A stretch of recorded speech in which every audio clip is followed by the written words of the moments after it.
le compagnon qui a parlé à Dieu sans intermédiaire. Sa passion pour mourir au service de Dieu était le summum de ses souhaits. Il avait vu sa mort avant que les musulmans ne sortent pour la bataille, et il était envahi par un sentiment sincère qu'il ne reviendrait pas. Son cœur était sur le point de s'envoler de joie. Il a appelé son fils et lui a dit « Je ne me vois que tuer dans cette bataille, et peut-être serai-je le premier martyr parmi les musulmans. J'ai une dette, alors paye-la pour moi et prends soin de tes frères. » Il avait 9 filles et un fils le plus jeune d'entre eux. Le fils a dit « Non, reste ici, père, et je vais à la bataille. » Le garçon avait environ 14 ans. Alors le père l'a pris dans ses bras et a dit « Il n'y a sur terre, après le prophète, personne que j'aime plus que toi, mais c'est le paradis. Je vais entrer dans la bataille et devenir un martyr en fait. Je serai le premier martyr dans cette bataille. » Le père est entré dans la bataille et a été le premier martyr tué. De joie, les polythéistes ont découpé son corps, lui ont arraché les yeux, lui ont coupé le nez, les oreilles et ont mutilé son cadavre. Après la fin de la bataille, le fils est venu chercher son père. Le prophète savait ce qui s'était passé, et les compagnons essayaient d'empêcher le garçon de voir le corps de son père.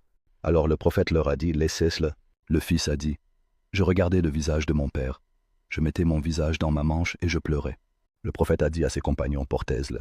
Puis il a pris l'enfant dans ses bras avec tendresse et lui a dit « Pleure ou ne pleure pas, les anges continuent à protéger ton père avec leurs ailes pour préserver son corps du soleil jusqu'à ce qu'il soit élevé. » Et le messager a poursuivi en disant « Dieu n'a parlé à personne sauf derrière un voile, mais il a parlé à ton père directement face à face sans voile.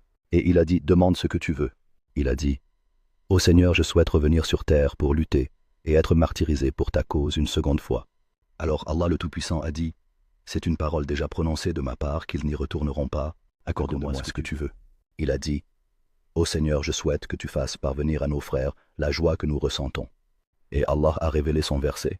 Et ne pense pas que ceux qui ont été tués dans le chemin d'Allah soient morts.